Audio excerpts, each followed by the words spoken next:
Hello, beautiful people, and welcome back to the Random and Wonderful podcast. I'm your host, Grace Simmons, your favorite solo travel mindset coach. Each episode, you can expect a deep dive into travel, wellness, or confidence, or any combination of all three. Today's guest is Tara Jabbari. Tara connects experts and entrepreneurs with digital solutions to grow their business with a focus on podcasting and social media strategies. While we chatted about her professional life, travel has always been a part of Tara's journey. So stay tuned for some practical, intriguing stories and travel advice. One quick announcement. I want to get 8 women who are ready to begin their solo travel journey. If you're just curious about it, or maybe you traveled before but never solo, I'm inviting you to join my program, Empowered Solo. It's going to be 8 weeks of confidence building conversations, challenges, plenty of growth opportunities, and we end with an in-person retreat. Looking forward to seeing you. There are only 8 slots, so sign up as soon as you can. You can apply on my website. The deadline is January 20th. So give me what you do, and then we can talk a little bit how travel gets into that, because Sure. That's pretty cool. I am a digital media consultant. And so my background is media production, but when I graduated, social media really started taking off. This is the late 2000s, early 2010s. And so there were more ways to tell someone's story or advertising and all sorts of stuff. So I started really with social media marketing. People were hiring me more and more for that, which I don't mind. It's not my favorite thing. My childhood goal was to be the next Martin Scorsese. That didn't quite happen. But I still really enjoyed the producing aspects, getting everything together. So I worked in documentaries and news, and I lived abroad in New Zealand for a little while to do that as well. And then I started really getting more and more involved in podcasting, working with podcasters to find them guests. And then people wanted to get on other podcasts around 2015. So that's why I say digital media consultant, because it's all of the different facets of screen-based media, documentaries, news, social media marketing, and podcasting, and written form as well, whether it's an article or a blog and stuff.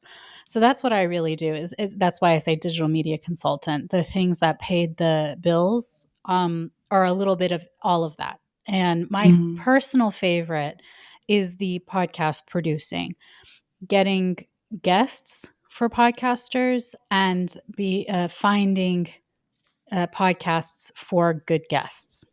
Right. Wow. It's so I want to say your ability is so broad, but you have really tapped into that digital marketing sense in that, one, you're connecting people, but you're also able to tell stories on a vast platforms, which is amazing.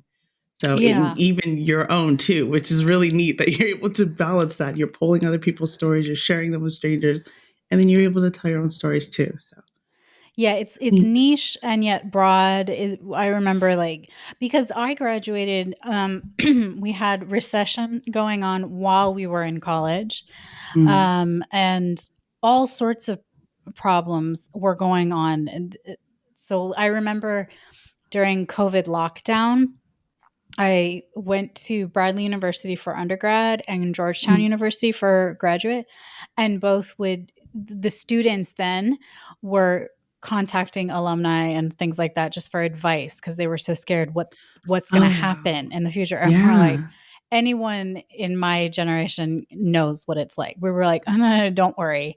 We know we went through a recession. We went through all sorts of problems. No one was hiring, or everyone was really low paid. And then figuring it out. So we figured it out, and you will too. You do not have to necessarily be just a nurse to be able to make a good living, a decent living, right? So because I'm from the communications background, everyone was like, do I need to quit and just become a nurse or a doctor? Necessity. And I say media is a necessity. How are Yeah. we finding out what is going on the other side of the planet? Or how this virus was spreading, and how are we getting the information on how to protect ourselves and other people? It's through the media. Um, Mm-hmm. and so, on top of that, what are you guys doing during lockdown? You're watching TV, you're watching Netflix and all that stuff. Exactly. So you still need it. It is a necessity, but it is harder to necessarily break in, and it depends on what that depend like what you want to do when you say, like, I want to break into media. So anyway, Mm-hmm. that went off on a tangent. But yes, I did get into No, that's sort interesting, of actually. sort of a niche of figuring it out. And I kind of explained it after a while, because my mom, they always say, like, when your mother can't even tell people what you do, it's weird. And I always feel like that just sounds like sketchy stuff. Like, if your mom can't explain what you do, Mm-hmm. Mm-hmm. then I'm like, I swear I don't work for the mafia, or I swear Just, I don't I I do don't things. I move things from here to yeah, here. yeah, yeah. I was like, I'm in construction. Kind of thing. Sort of. You do travel for work, and you also do solo trips. So, which came first? I would say what do you mean by travel for work? Well, like you just went to London, and Yeah, so that's fair. I would does say your that work kind of drive your travel, or do you just, you know what? I no. think that's interesting. I'm gonna go. I would say it's the latter. It's the solo Okay. travel came first. I always liked traveling. The travel for work, I was thinking, I'm like, well, I guess for New Zealand, I had applied to work at the Baha'i National Center of New Zealand for their audiovisual Mm-hmm. unit, and they had a television show about the South Pacific Islands and community building and things. So that was a reason for me to move and get a visa and stuff to New Zealand for a year. But then, but usually I just travel for Okay. myself. Uh, Over time, slowly but surely, like, less and less were needed where I'd have to go into the office for clients. Mm-hmm. That was the other thing, back to my whole tangent of, like, we didn't really we knew what it was like during a recession and all that stuff, because the beginning phases of finding a full-time job for the next 40 years with a 401k and all that stuff really started to decline around the millennial generation. It's not uncommon, but it was harder to find that sustainability, reliability too. So I Mm-hmm. understood what it was like. I was on project by project, and I was be on contract, or I'd be part-time. So I'd have multiple clients. And therefore, they didn't need me to come into the office Monday through Friday, Mm-hmm. 9 to 5. Right. And then I could also, because I had ties, then I was like with New Zealand. We traveled around the South Pacific and all sorts of stuff. It sort of lend to other countries, and so I would start working with other countries Okay. in their digital media. So then again, it didn't really matter, as long as I could keep it together. Yeah. I can Yeah. do it in their time zone too. I worked with South Korea for a little while. Just I was helping with English translations, like the Koreans who wanted to perfect their English. I speak no Mm-hmm. Korean, but I would meet with them, and they are, I think it was like a 14-hour difference. So it's quite difficult, because I'd either meet them at 6 a.m. my time Mm-hmm. or 11 p.m. my time, because it has to be Right. before or after work, because it's an extra activity to perfect their English. So I got used to, and I haven't been to South Korea. I really, really want to. It's one of my top countries I want to, but I got to learn a lot from them. And and I remember Squid Game had come Mm-hmm. out, and I I enjoyed, and I was working with this company to help with these Koreans, and they would be like, "Oh, the English translation is just so bad," because they're perfecting their English, so they have the English Right. Right. subtitles, and sometimes they would actually put the English audio on, while I would Mm-hmm. try and listen to it in Korean with English subtitles, and they're like, "But that's not exactly what the meaning means." And I was like, "Oh, this is a great part. What would you Yeah. say it would be?" Kind of thing. And so it Oh, was that's just interesting. so I do think that I my father was a banker, also a thing that spies also often say. So I always had my suspicions, but no, dad was just a boring old banker. But he traveled quite a lot. He Yeah. was always on a plane. One of the gifts he would always give me is Winnie the Pooh in VHS in the language of the country he was in. So I had it Oh in my Dutch, I had goodness. it in French, I had it in Korean, all sorts of stuff. But I was like, "Oh, I really wanna do that. I would love it," because he would go into business class and he would have lounge access and things like that. Hmm. I never got that, right? I Hmm. did work for a documentary company, but it was always on a budget. So, like, if we had to travel, it was still coach, which is fine. That's what I usually fly. Um, Yeah. but it was sorta it's not quite what I was hoping, for, but meeting other nomads, the Sapphire Chase Sapphire Reserve card gives you access to Okay. certain lounges around the globe. It depends, not all lounges. And I think like Hmm. the Columbia Lounge was so nice. The Medellin Lounge was so nice. I love it. I where was I? Like in Peru. I was like in is Lima the capital? Peru, Lima. Yeah. We would have lounge access, and I'd brought two friends in, and I'm like, whoa, look at this nice spread, kind of thing. So I was living that but I learned that from other nomads who do not travel Hmm. for work. They just love traveling and found different hacks or how you get Yeah. good points, and then you can kind of do the upgrades or something like that. So, first, I would say I always traveled for fun or for myself and then for work. So the London trip that you mentioned earlier, we met at Hmm. the podcast movement conference uh, in 2023, which was in Denver. It changes each Right. year in location. At that conference, I learned about the British version, sort of. It's Pod News Conference, and it was going to be held in London. And I was living in Paris for 5 weeks. And so I was like, oh, that's just a hop train in and I'll go. So Right. that's how I was able to. And train is usually cheaper than flight and all sorts Right. of. And then I remember I had my birthday's in June. So in the summer, I would start getting these things from Saunders or Selena, all these little hospitality websites, right? Like Okay.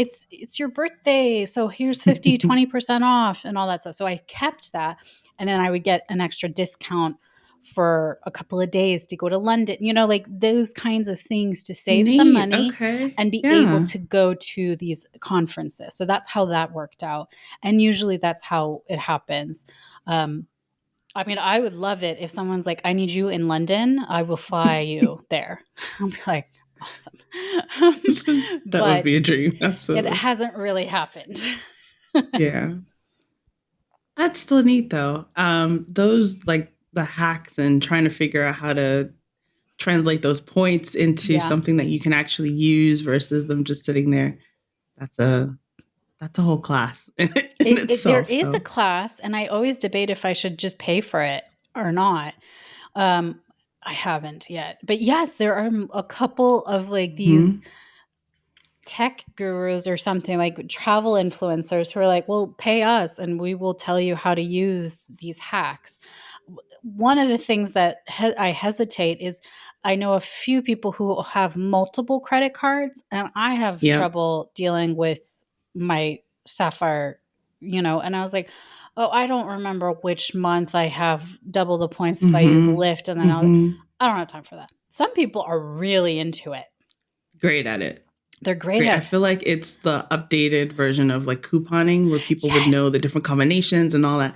It's like that. Yeah. People were The just like, oh yeah, no, it's easy. Thursday says this, 2 months from now is that. And you're like, ha, how okay. did yeah, How? it's too much. So I haven't really done that, but once or twice, or the other hack that I learned about travel is instead of checking in on the app or earlier, go to the desk and dress quite nicely, like not necessarily if for a long flight, 12-hour flight or longer, you want to be in pajamas basically, right? But Right. they're like, don't do that.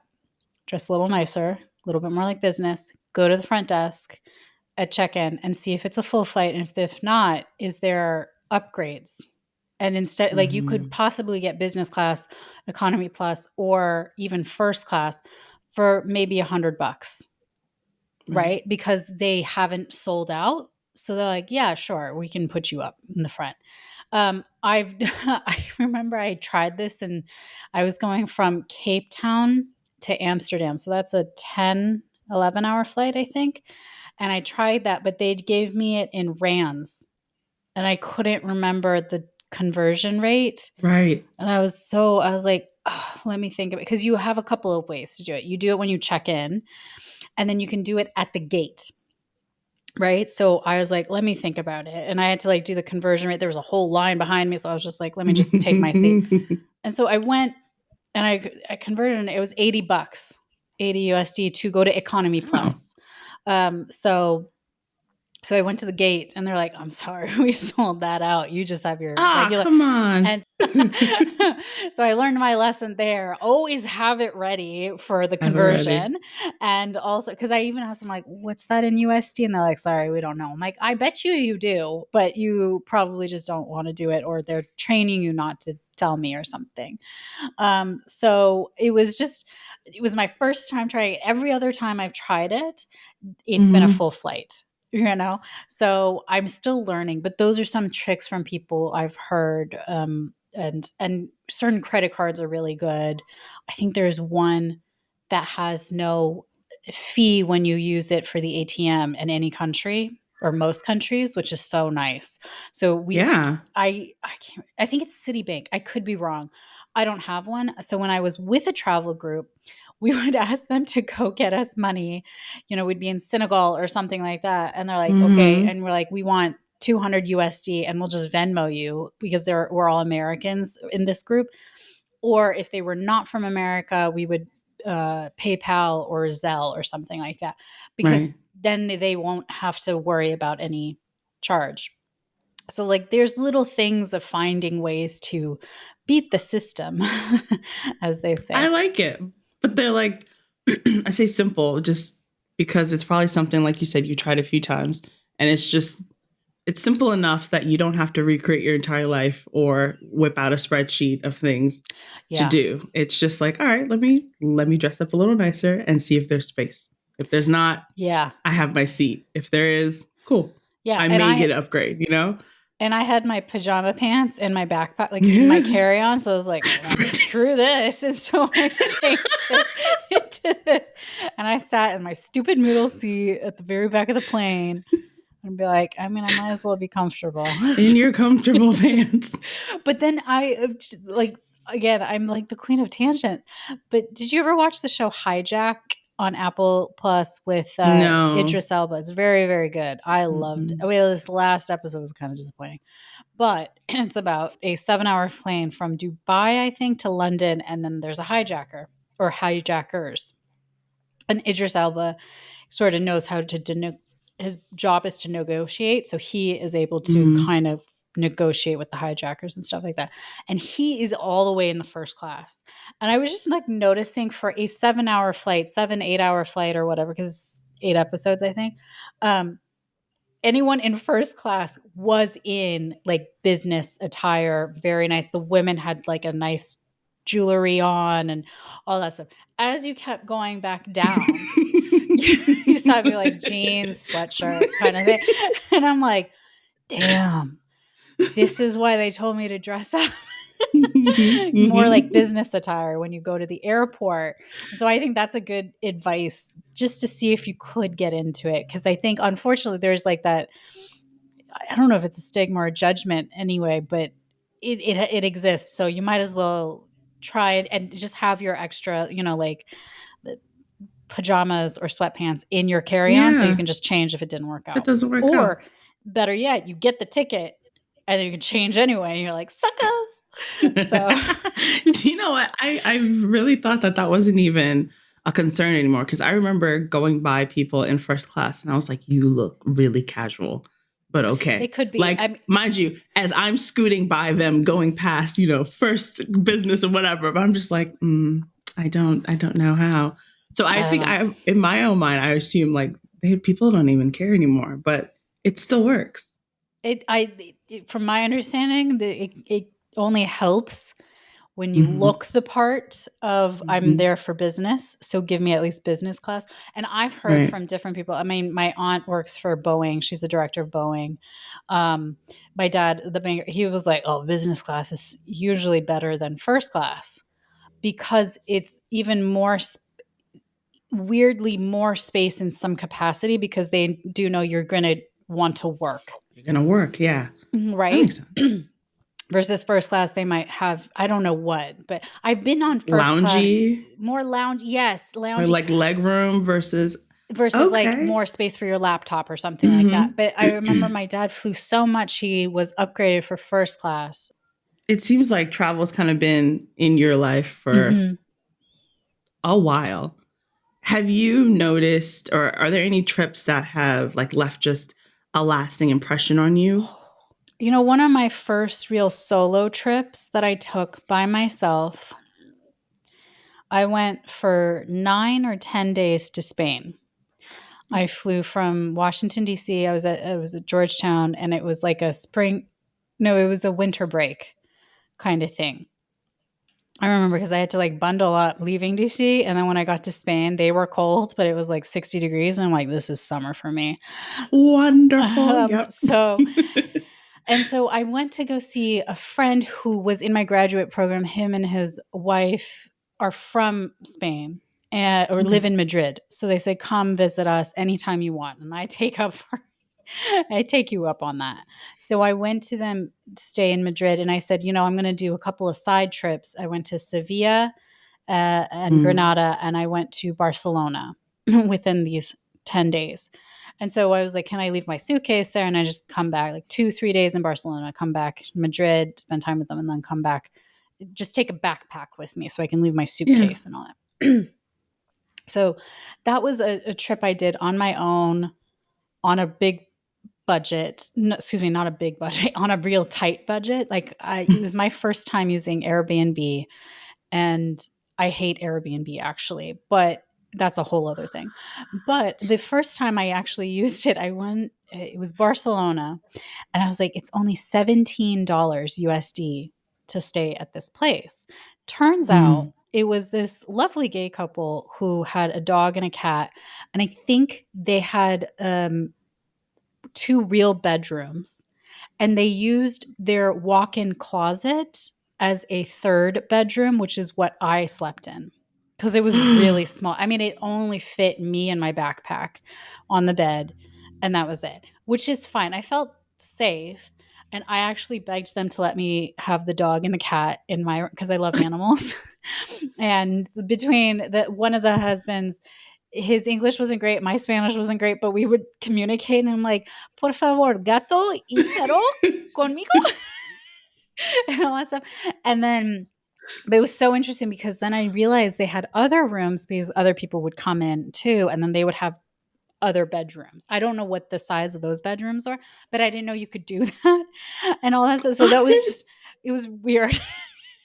I'm concerned. I know this is probably years ago, Yeah. but I'm now concerned for you on that trip. I didn't know what to expect. All sorts of things, and like it was a whole thing. I mean, anyway, so I went, but that was a trip where I really had myself to kind of, and I remember I was Hmm. listening to Lauren Graham from Gilmore Girls, her Hmm. audiobook. Um, and I also was reading Brooke Shields's book about her and her mother. So if I wanted to read something and if I wanted to listen, I like memoirs, if you can't Yeah. tell. And I remember the Gilmore Girls one. I went from Sevilla to Granada on like a, like Get Your Guide or Viator or something like that Yeah. tour bus thing, and Hmm. everyone was a couple basically, or everyone was in a group. I was by myself, which is fine. And I remember it went to the part in for Lauren Graham when. Do you watch Gilmore Girls? It's been a Okay. while. So Gilmore Girls, she played the mother, the teen mom. Now she's Hmm. 30 and her daughter's 16. And then her relationship with her parents, right? And in Hmm. real life, the man who played the father died. and he was very close with the cast. So Mm. Lauren Graham was sharing the story of his passing and how it impacted them, how she spoke at the funeral, all sorts of stuff. And I was just starting to tear up because I loved that show. I do love that show. And I felt very close to it. So I just remember I was Mm. like, this is weird. Everyone's like holding hands and they were the couple or, you know, this or that. And here I am crying because Richard is dead. um, but I also really liked that I was on my own. So it just made me, you know, I have a friend from grad school. She's from Bahrain, and she was Mm. going through a hard time. You know, her family's all the way in Bahrain. She's in DC, and she wanted to travel. She wanted to get out of the bubble and stuff, but she had no one to go with. And I'm like, just go by yourself. It's Just go. perfectly safe. In tech Yeah. world, it's very safe because you can always send us the Airbnb or the hotel or even your Uber, depending on where you Mm. are, you can send it to us so we know where you are and all that stuff. And she's like, yeah, you know, right. And then a couple of weeks later, she's like, I'm going to Russia. Because, you know, she has a Bahraini passport, so they didn't care. So I was like, oh, wow, cool. She's like, and my parents are meeting me there. I'm like, then it's not a solo trip. Oh no. And it was just an intro. I just, I gave her shame because I was like, Oh, you're that's finally nice. doing something, but it's Yeah. not, it's interesting when people don't do that for themselves. Um, Mm-hmm. I last December, I found a really great deal with Iceland Air. Finally, the algorithm and me stalking them worked in my favor. And I got a week round trip with hotel and 3 of the bucket list things for less than $1,000. For Iceland, it's Oh, very cheap, right? So I yeah. went by myself. I was like, I'm not waiting for anybody. I'm going. And again, Iceland is growing in tourism, and a lot of people with Mm-hmm. friends or with their couples and stuff like that. And I was pretty like, you know, I have people I can go to, but if I kept waiting, I'd miss out on this deal. 100%. And so I was Yeah. like, I'm fine. I've got my Right. podcasts, I've got books, if anything, I would FaceTime, you know, all sorts of stuff. Like, you know, Yeah. get that trip in. So I really do think the first things that came up to my mind is the couple of trips that I've really done solo. I got there by myself. I basically stayed there by myself, and how I've met many extroverts. I have a friend, he's a flight attendant and a photographer, and we were in Rome, and he's like, I need to take photos for the travel company and all that stuff. So I tagged along with him, and I saw a store because I do like shopping, and I'm like, I'll be right back. And so I go in, literally 2 minutes, 2 minutes, that's all, Grace. I come out, and he's made a new friend, and he's like, oh, he's going to rent out my apartment the next time he's in New York, and I'll, you know. And I'm like, how did you do that? I don't know. Did no one ever teach you stranger danger? Like, I don't understand it. So I've No. met many people like that who are Mm-hmm. total solo travelers, but they always end up having really great relationships and meeting really cool people and making lots of friends. I'm not one like that.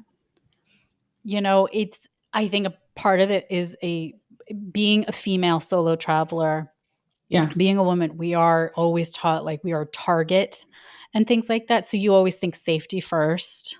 Mm-hmm. If anyone's nice to you, you're like, why? Do you want my kidney? What Do do you you want, want you from know, me? right? Like all that stuff. Is there a pickpocketer nearby? Is that your colleague? You know, kind of thing. Oh yeah. But also, I was like, okay, so there's one thing, but also to be comfortable by yourself, with yourself. Mm-hmm. They always say, like, Mm-hmm. would you date you kind of thing, you know? And all that stuff. And I was like, yeah, I would. Kind of thing. So I always that's one of the things that I really enjoy. I mean, I've gotten to travel to 33 countries. I have a list. I think it's 33. And I have a goal to go to 40 countries before I'm 40. I've met people who are younger than me who have been to 70, 80 countries. I have met people Mm-hmm. who've been to over 100 countries. I've even met Jessica Nabongo, who Mm-hmm. is the first recorded Black woman to have been to every country in the world. And so for me, I was like, I've done nothing compared to what a lot of other people did. But I also know that I have been able to travel a lot more than other people have. Exactly. So Exactly. you Yeah. know, everyone has their strengths. I'm fine solo traveling, and I do enjoy it. And I also enjoy it when I'm with a friend. I went with a friend, and we went from Switzerland to Milan just for the day. And her name is Janae. And I said, Janae, let's we have 3 hours just to chat. She's like, why? We're together all day. Go listen to something. Leave me alone. And I was like, I love that. And then when we made it back to Switzerland to her apartment, she's a lawyer and she lives in Lausanne. So I was like, oh, Janae, it's only like about 45-minute walk from the train station to your apartment. She's like, and it's a 15-minute bus ride. You walk, let me know when you get to my apartment. And it was that comfort of knowing, Yeah. you know, you're like, we can do our own thing and we take no offense to it. And we don't want to take Hmm. away your pleasure from it too. And Yeah. also don't want to be inconvenienced as well. So it's always nice to find people you can travel with in that Absolutely. capacity. So yeah. And my first solo trip was to Iceland, and I Oh, had that like one of the it was like one of the get your guide trips. Is they went to a town. Oh dear, now I've forgotten the town, but it's connected to a movie or a show that was on Netflix called Katla.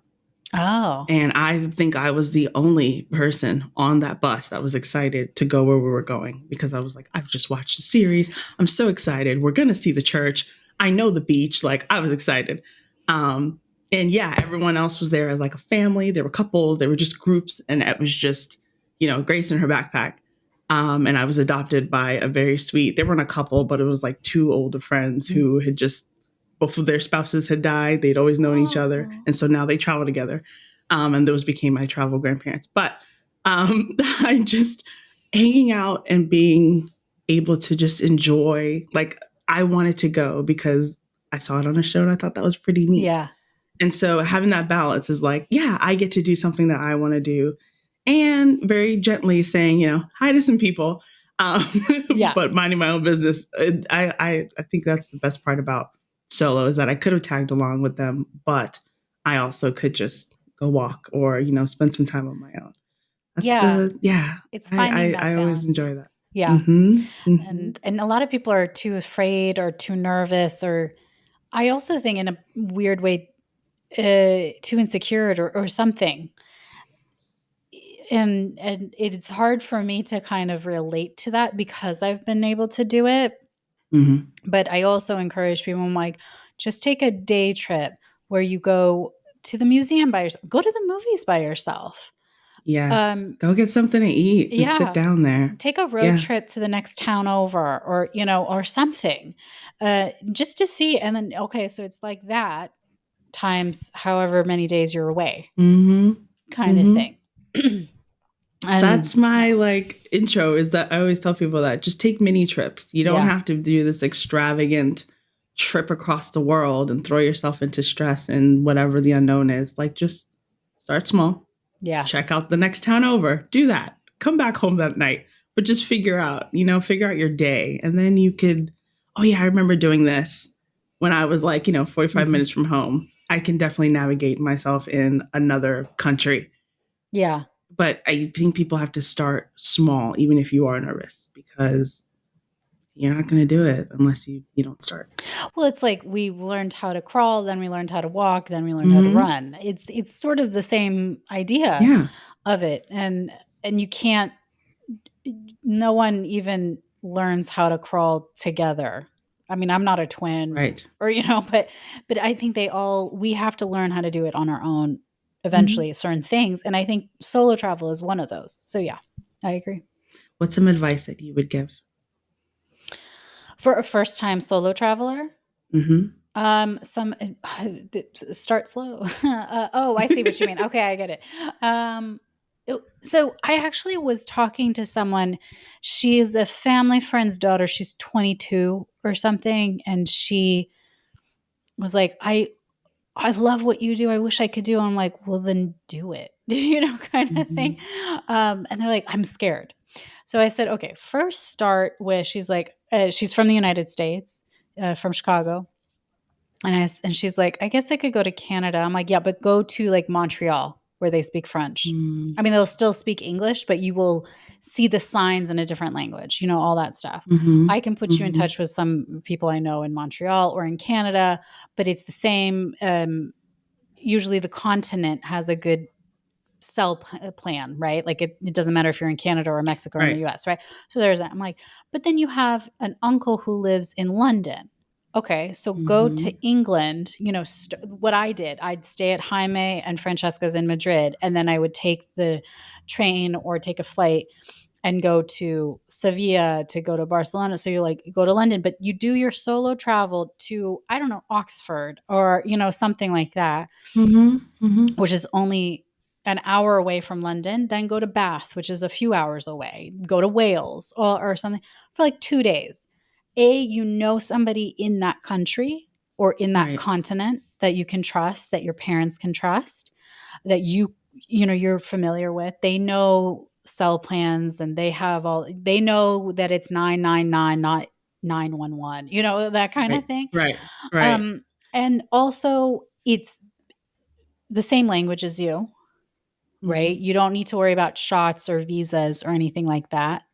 And just start slow and in that capacity. So you have to fly about 7 hours and they do drive on the other side of the road. Um, but you still have some familiarity.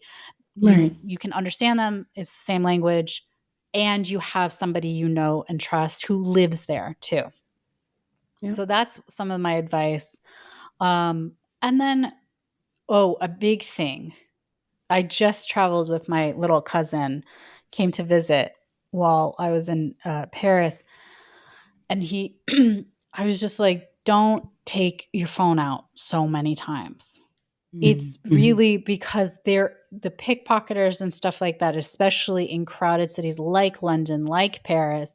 I took a tour once and he's like, Paris is the city of, and we're like, lights, love. He's like, pickpocketers, So, Right. and even in the States, Chicago, New York City, anywhere, all Mhm. of these, there are people, this is their job. They distract you Right. while their colleague goes and pickpockets you, and they know you are the foreigner because you're the one taking a photo of, London Bridge. And by the way, that's Yeah. probably Tower Bridge that you're taking a photo and thinking it's Yeah. London Bridge, like that kind of thing. Um, and so I'm like, you have to be extra vigilant. Like I always look at the Google Maps or whatever and be like, okay, that street is this. I try and zoom in and Mhm. be like, it's near the Chipotle, like all that stuff. I'm like, okay, so if you see a Chipotle, you know that that's the right, You know the, that. Yep. and then I go outside of the hotel or wherever and do my thing. And I always have it opened with me, like in my pocket. So if I do need to Mhm. go check it, but you have to be more discreet. You need to have a Yeah. purpose, and all that stuff. And I did that. So the 23-year-old who was like, I really want to travel and stuff.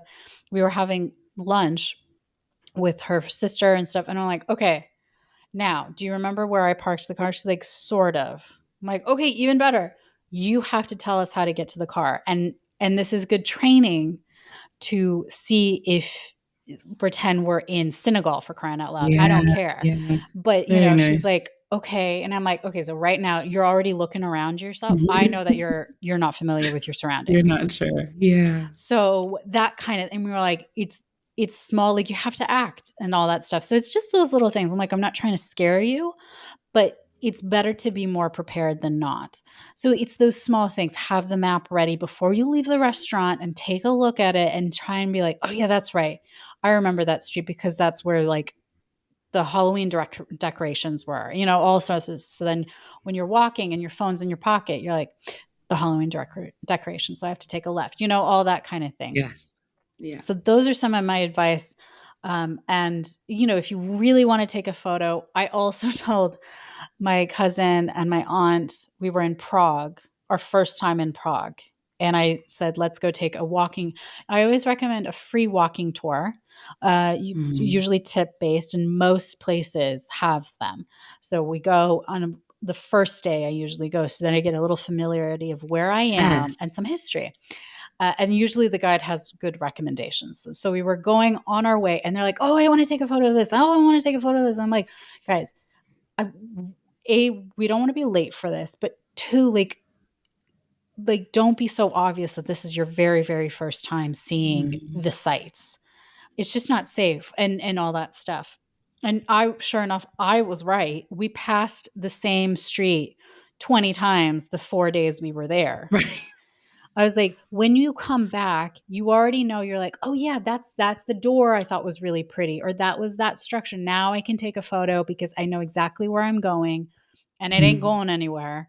So I Mhm. might as well take my time and just like make note. You're like, oh, okay, so the Chipotle is there, the McDonald's is there, and that's the door in between that I really like. Okay, so let me go do my thing, which I'm not familiar with. And then, by the second or third day, you're like, oh, that's the door. There you go. And then, Yep. but people know where you are, right? Exactly. They are Exactly. trained You to play the find, part. so that would and they wouldn't listen to me. And then by the end of the trip, I was like, wasn't I right? Wasn't I right? And they're like, you were right. So those are small tips. You don't have to take the photo right away. Mhm. First, familiarize with your area, especially if it's where you're staying, because your chances are Yeah. you're going to go see it a couple of times. And then once you get more familiar, then take the photo, because these pickpocketers, this is serious business. This is a career for them and they know who to target. They will be much less likely to target you when you know with a purpose. You're like, that was the door I liked. Bam. I took the photo and I walked and went to wherever I needed to go to. And they're like, damn it, she knows where she's going, Mhm. kind of thing. So, Mhm. yeah. That's a really good point. I like that. That is their career. That's something really important to, as a reminder as well, is that they're going to be out there. So be vigilant. Yeah. Pay Yeah. attention. I've heard some crazy stories. I've witnessed some crazy stories on all sorts of stuff. So they get creative too. So just be Mhm. extra vigilant. So Tara, what is next for you? What is next for me? This is a very interesting time. So I have a couple of things. So I traveled with a program called Remote Year, Mhm. and Remote Year had released last month that they're going to Antarctica with 50% off for the new year. So it would be, excuse me, 2 weeks, December 27th to January 9th or something. And I signed up with a friend and we requested to be roommates, but it's been so many people that signed up. And so on their social media, they said they're sold out, but we never got a confirmation that we are not going. In fact, we got another Okay. email saying, okay, the category, the room you wanted is gone, but there's another one for almost $1,000 more. And we're like, you know what? Still, that's still, it's so it goes from 13,000 to $6,000. Oh. So we're like, oh, should we do it? And then again, I was like, and then I could pay for the flight through my points because I have enough Mhm. points, that Mhm. kind of thing. And so we're like, screw it, let's do it. And they're like, okay, thanks. We'll get back to you. So we're still not sure if we got in. If we do, I need to get to Buenos Aires, from Buenos Aires to, I don't even know where, but the very southern tip of Argentina to get to Right. the ship. So, and I've never been to Argentina and I want to, and stuff like that. So that might be possible. If it does not, Okay. my friend who's from Bangladesh is going to be going back to Bangladesh. She lives in New York City, and she needs someone to cat sit and apartment sit during the holidays. So my other option is to go rent free to New York City for that. So I still don't know. Either way, it's really nice. I love New York City. It's one of my favorite places in the world. But I also, And you get to cat sit. and I get to cat sit. That cat does not like me, but oh well. Oh. I've done it before, and the cat's like, just feed me. Don't look at me. I hope you go to Antarctica. I know. Or I go to Antarctica and Argentina. So we'll see. So I'm not entirely sure. And I just got a text from a friend who's, my mom lives in Chicago. So I put my mom's address as my home address, but I've been moving around a lot. And a friend in Chicago, she's like, what are you doing in January? I really want to go see this comedy show. I'm like, I really don't know. I have no idea. I cannot commit to that. So there's Right. a frustration to it, and there's also a really fun feeling about that. Like, I really don't know where I will be for New Year's. I might be in Yeah. Antarctica, or I might be in New York City. Or, I might just stay in Chicago. I really don't know. So it's always tough. But there's a couple of options, and the world is still around. So I want to see as much as I can. So how can the people get in touch with you? On most social media platforms, Twitter/X, if you will, Instagram, I'm at Tara_Jabbari. You can find all of my online profiles at about.me/Tara Jabbari. And I'm on LinkedIn. I'm on all of them. I'm not really on TikTok, but thank you for having me on. Thank you so much.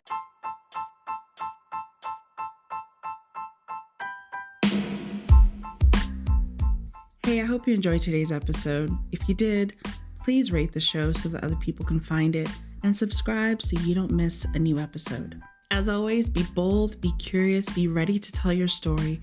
You never know who needs it. Take care, have a wonderful week, and I'll talk to you soon.